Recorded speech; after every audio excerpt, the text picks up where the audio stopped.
Hello বন্ধুরা, আজকে আমি কাতলা মাছের একটা পাতলা ঝোল, গরমকালের উপযুক্ত ঝোল রান্না করব বেগুন, আলু, ডাঁটা, বড়ি দিয়ে। সেটা আপনাদের সাথে আমি শেয়ার করব। মাছ ভাজাটা তো আমি অলরেডি বসিয়ে দিয়েছি, মাছটা ভাজা চলুক, তারপরে আস্তে আস্তে আমি রান্নাটা করছি। বন্ধুরা, কাতলা মাছটা আমি সুন্দর করে ভেজে নিয়েছি। এবার আমি এই ভাজার তেলেই আমি এই বড়িগুলো ভেজে নেব, বেশ সুন্দর করে ভেজে নেব লাল লাল করে। আমি শীতকালে বড়ি দিই, আমি সারা বছর এই বড়ি আমার চলে যায়, মোটামুটি 3-4 কেজি ডালের বড়ি দিই। এরকম দিয়ে রাখবেন বন্ধুরা, নিজের ঘরের বড়ি খাওয়ার মজাই আলাদা, নিজে বানিয়ে, তাই না? বড়িটা ভালো করে ভেজে নিই।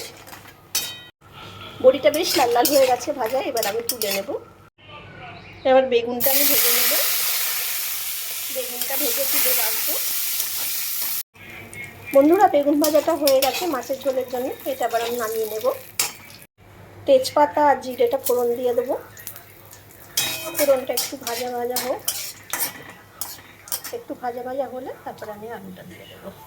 জিরে আর তেজপাতাটা ভাজা ভাজা হয়ে গেছে, এবার আমি আলু আর ডাঁটাটা দিয়ে দেবো। দিয়ে আমি এটা ভালো করে ভেজে নেব, ভেজে নিয়ে তারপরে মশলাগুলো দিয়ে দেবো। সবজি ভাজাটা আমার হয়ে গেছে, তার আমি মশলাগুলো দেবো। এর মধ্যে আছে আদা বাটা, জিরে বাটা, হলুদ গুঁড়ো আর লঙ্কা, লবণ, এগুলো আছে। আমি এগুলো একটু জল দিয়ে মিশিয়ে রেখে দিয়েছি সুবিধা হবে বলে। আমি এগুলো দিয়ে ভালো করে কষিয়ে নিয়ে তারপরে আমি জল দেব। বন্ধুরা, মশলা কষানোটা আমার হয়ে গেছে, দেখতেই পাচ্ছেন যে তেল উঠে এসছে। এবার আমি ইলেকট্রিক কেটলিতে গরম জল করে রেখেছি, দিলাম যতটা লাগবে আর কি। দিয়ে দেবো জলটা, দিয়ে দিলাম জলটা। এইবার এটা টকবক করে ফুটুক, ভালো করে ফুটলে আমি মাছ, বড়ি, বেগুন এগুলো আমি দিয়ে দেবো। মাছের ঝোলটা আমার ফুটেই গেছে, এবার আমি মাছ, বেগুন, বড়ি এগুলো আমি ঝোলের মধ্যে সব দিয়ে দেবো। আস্তে করে দিয়ে দিলাম, দিয়ে দিলাম আস্তে করে। এবার দিয়ে আমি ঢেকে রাখবো, আঁচটা একটু কমিয়ে দেবো যাতে ডাঁটাটা আর আলুটা গলে। বন্ধুরা, মাছের ঝোলটা আমার হয়ে গেছে, এবার আমি নামিয়ে ফেলবো। দেখতেই পাচ্ছেন একদম হালকা পাতলা মাছের ঝোলটা নামিয়ে ফেলবো। এবার আমি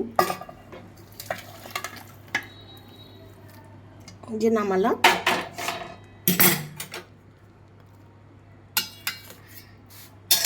কেমন হয়েছে আপনারা জানাবেন। যারা এই গরমে হালকা পাতলা খেতে পছন্দ করেন তাদের জন্য খুবই এটা ভালো। আমি তো ভীষণ ভালোবাসি হালকা পাতলা খাওয়ার, এই গরমে দুপুরবেলা। আর যদি ভালো লাগে তাহলে আপনারা করে খাবেন, আমরা তো খাই। তাহলে আজকে আসি বন্ধুরা, টাটা।